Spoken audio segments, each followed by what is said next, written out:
So my name is Namy. I'm Social Responsibility Manager at UEFA. And today I would like to speak to you about UEFA's school of thought when it comes to CSR, about UEFA's CSR strategy, and about the UEFA Hat-Trick program. So to start with a bit of terminology, you will hear me speak about FSR more than I will speak about CSR. And the reason for that is that we have kicked out the corporate from CSR and replaced it by the term football. So we refer to CSR as football and social responsibility, FSR for short. And under this overarching term, we have two areas that we address. We have the social area and the environmental area that we refer to as sustainability usually. So our school of thought of CSR at UEFA. When you look at the history of CSR, it has undergone considerable conceptual changes. It started out as charity, philanthropy. It's often referred to as end-of-pipe CSR as well. And this type of CSR usually doesn't have any connection to the core business. It then moved towards something more reactive, reactive CSR. This was mainly about avoiding bad practices. It was about risk management, reputation management. And reactive CSR is much more inward looking. So it looks at business, at issues that the business creates for society and at how to address those. Then modern contemporary CSR is strategic. It's always connected with your core business. And it also looks outward. So it looks at how you as an organization or as an industry, you can contribute to a more sustainable, healthy and inclusive society. And this is how we understand CSR at UEFA. And when I say we, I mean UEFA's FSR unit. I'm not talking about the UEFA Foundation for Children, which is a separate entity and does things slightly differently. The principles of CSR in football are the same as they are in any other industry. So it is about committing to ethical business practices. It is about identifying and understanding the issues, about engaging with your stakeholders, whether they're internal or external. And it is about maximizing your positive impact and minimizing your negative impact. And this last part is really important to us as well. So we do not just want to tell the positive stories, tell society where we're really good, but also be transparent and honest about where our impact on society and the environment is negative. So I think both areas need to be addressed for balanced CSR strategy. So why is it important to address social responsibility in football in our case? Well, because first of all, social responsibility is an ethical, but also a moral obligation. And football, as you all know, is such a big part of society, and issues from within football and from within society can actually affect our game. So in order to safeguard football, we need to take these on board and address them. And I'll give you a few examples of such issues over the next few slides. This is by no means an exhaustive list, by the way. So in recent years, sadly, we have seen increased numbers of child abuse cases crop up in football. And of course, we want our children to be safe when they come to play our game. So we have a responsibility to make sure that children are not abused when they come to play football. Football promotes the sport as being healthy. So sometimes we say just playing football will keep you healthy, whether that's physically or mentally or emotionally. But then when you go to a stadium, you go to the food counter and all you find is crisps or fizzy drinks, or as in this picture, a hot dog, a piece of sausage on white bread, then that of course stands in complete and direct contradiction to the health message that you're trying to get across to society. And it also doesn't help that we often have soft drink manufacturers, alcohol or junk food as sponsors. But that's a different topic that's related to contradicting or conflicting interests inside an organization. Other issues are climate change, natural disasters. According to the United Nations, we see 5 times more natural disasters now than we saw in the 1970s. And of course, climate change has a direct impact on our sport. We've seen some really hot summers, and if it's too hot, then our players underperform. That's one aspect of it. But we've also seen an increased number of storms and floods in Europe, and they either damage or completely destroy our infrastructure. And so we have, like anybody else in society, a responsibility to address climate change and to take climate action. Supporters relations is another issue that we can talk about. So whether that's hooliganism or discriminatory behavior by fans, whether that's racist chanting, homophobic chanting, all of these things, of course, they are a reflection of what happens in society, but they have a direct impact on our sport as well. And so we need to address these. And then the last example, this is an image from a Belgium Cyprus match. Many fans traveling to the stadium in their own cars, which of course leads to CO2 emissions, traffic congestion, and has a really big impact on the neighborhoods around the stadium. So UEFA's definition of FSR, and this is a shortened version of it, is social responsibility is not about how revenues are spent. That would take us towards the charity philanthropic end again, but about generating revenues in a socially responsible way by prioritizing purpose over profit. And I am aware that purpose has become a bit of a buzzword in recent times linked to CSR. But I do believe that if we place purpose at the heart of everything that we do, we will see bigger engagement from future generations of fans and partners and sponsors. So it is important to prioritize purpose. Now let's have a look at UEFA's FSR strategy in a bit more detail. So this strategy is reviewed independently every 4 to 5 years. We do that through an extensive stakeholder consultation. And FSR is part of UEFA's DNA, and as such, it is embedded in our organization's entire business process and applies throughout all aspects of football. And we have split FSR into 3 different areas of scope. So one is inside UEFA. Here we look at how UEFA is run as an organization, as a company. And we have outside UEFA. This is mostly UEFA and its external stakeholders. And then we have UEFA's competitions. So when we look at FSR inside UEFA, our team, our FSR unit has 4 members, and there's no way we can do everything by ourselves. So it's important that FSR is embedded in other units as well. So for example, our facility management, they implement a sustainability strategy at the UEFA campus. Our human resources, they develop policies around equal pay, equal hiring opportunities.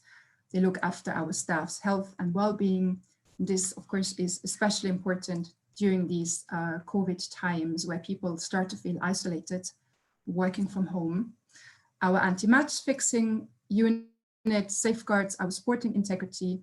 Our anti-doping unit protects players from dangers of doping and educates mainly younger players around the dangers of doping. And of course, the good governance area is a key area of any CSR strategy, but at UEFA, good governance principles are implemented by a separate unit as well. Then when we look at FSR as part of our competitions, the major competitions, there our social responsibility concept is based on 4 different pillars. So we have sustainability, where we look at things like smart mobility or combi tickets. Combi tickets are match tickets that will give the ticket holder free access to public transport. The use of or transition towards renewable energy. We look at elements of circular economy and waste management. Our second pillar here is accessibility, and I'm sure you're all familiar with these elements. So when you offer wheelchair seats, make sure that there's a quality sideline for the wheelchair users. offer audio descriptive commentary for partially sighted or blind fans, make sure there's an accessible transport system to the stadium. There's other elements such as sensory rooms for autistic fans. There's a lot of things you can do in this area. Health and well-being. So when fans come to the stadium, make sure that the environment at the stadium is healthy. So whenever possible, make the stadium tobacco-free, or if that's not possible, sometimes that's to do with national legislation, then at least point smokers towards designated smoking areas. The healthy food options, I've talked about those earlier on, and whenever possible, promote walking and bicycle paths to the stadium. So this will contribute to the fans' health, but will also help reduce CO2 emissions. And then, of course, the compliance with all the UN and international covenants and conventions around human rights.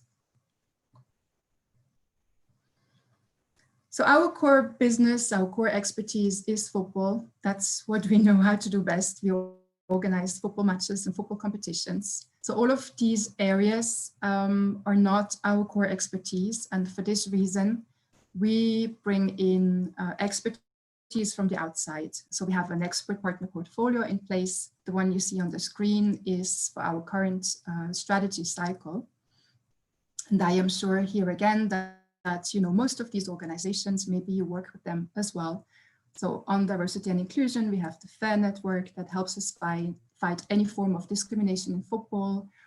We have disability football organizations on board.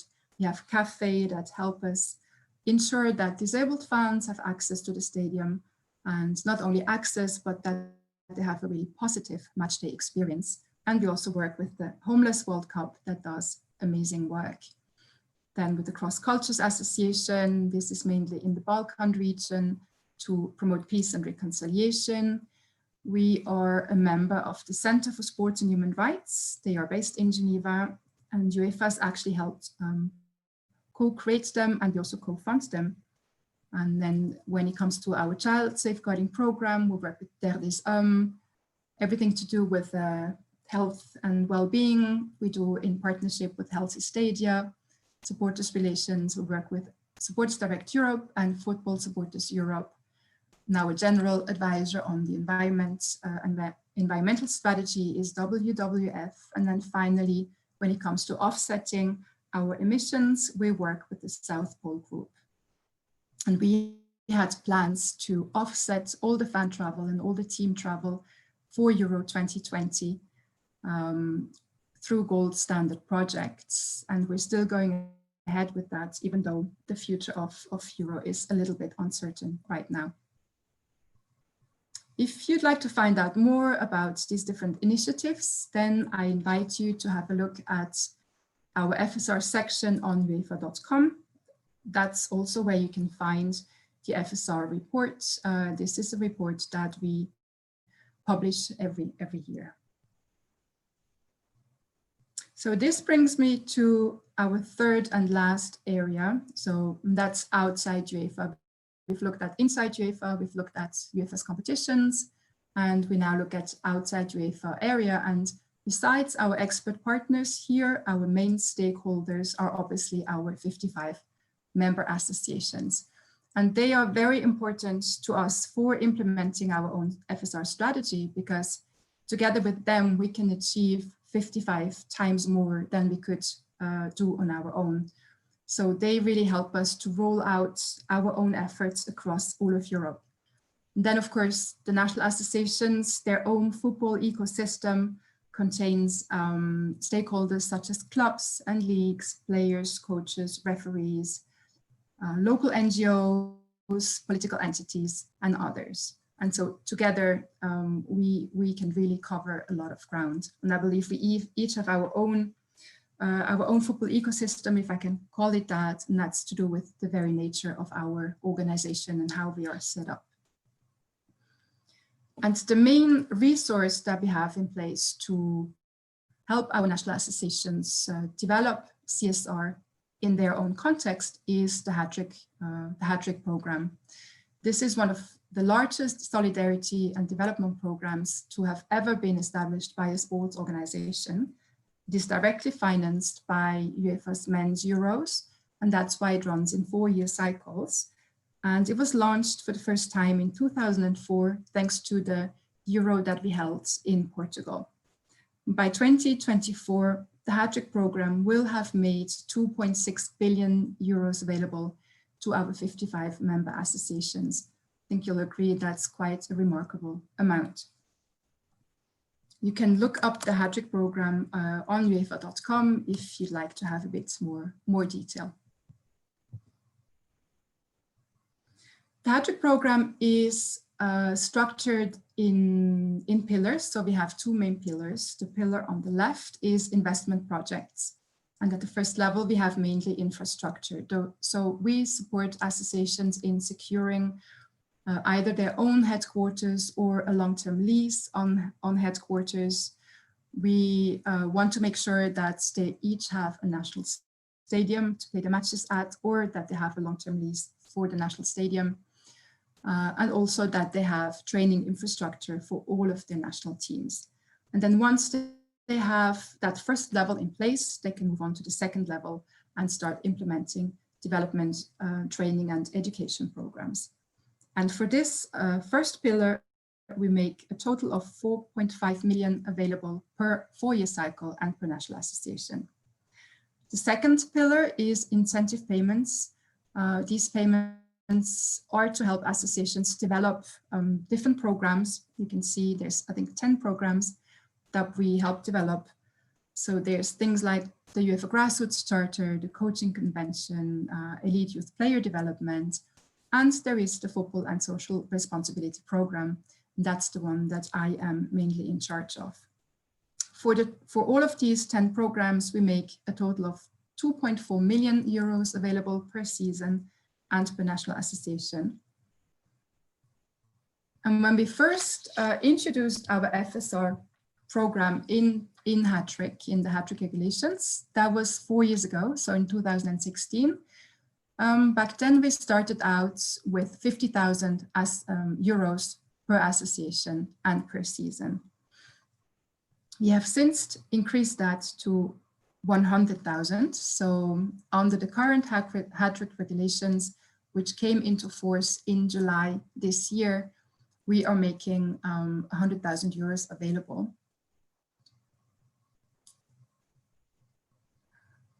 And the application process is the same as like for most other grant programs. So the National Association submits an application, which is then reviewed by UEFA.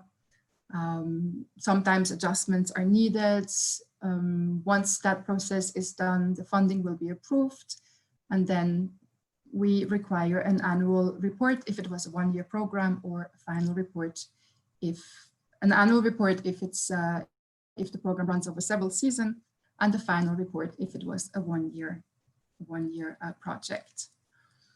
Our objective for the current Hat-Trick cycle is that by the end of it, each national association has a comprehensive FSR strategy in place. And we've done that because for the first 4 years of Hat-Trick, we've seen a lot of ad hoc projects. So national associations would maybe 1 year have a disability tournament in place, then in the second year they would try to promote cycling to stadiums and so on and so forth. And we just realized that that doesn't have the long-term effects that we desire. So with the increased funding, we decided to raise the bar and to actually request a full strategy. Also because a solid FSR strategy is an important tool, it brings structure to the national association's work with FSR and ensures that they are planning long-term, which is something that's not everybody did for the first 4 years. It helps them to manage their limited resources. Everybody's resources are limited, even UEFA's. And it also makes sure that those resources are invested in the most impactful way. And finally, it allows national associations to explain why certain issues are addressed and others are not. I'm sure this is true for all of you as well, but we receive so many requests from NGOs, from causes that want our support, whether that's financial or they would like to use our platforms, social media platforms, and it's simply not possible to take all the issues on board. And it also really confuses the messaging that you send out there. So having a solid FSR strategy in place, especially if it's publicly available, really helps you to justify why for the next 4 or 5 years you will focus on certain issues, but will not be able to help others. We have developed a framework for national associations to help guide them through the process. We call it a menu card. The menu card has the same structure as UEFA's own FSR strategy. So it looks at inside member associations, it looks at outside member associations, at how, at who the association's external stakeholders are, and then it looks as well at the national association's competitions. The menu card has 13 different topics that are categorized in 2 different areas. So we have the social area, where we look at diversity and inclusion, health and well-being, child safeguarding, human rights, peace and reconciliation, and supporters relations. So you recognize the same topics that we have in UEFA's own FSR strategy. And in the environmental pillar, we look at energy, water, waste, transport, procurement, emissions, and certification. And I should probably have put transport closer to the top of the list, because we know that transport is the biggest contributor to the CO2 footprint.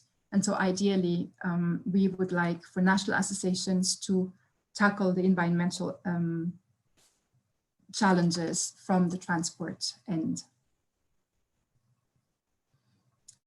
Then in the menu cards, there's some concrete project examples linked to each of the 13 topics, but also to the 3 different areas. And that's just to give them a bit more inspiration and to see where they could place their focus.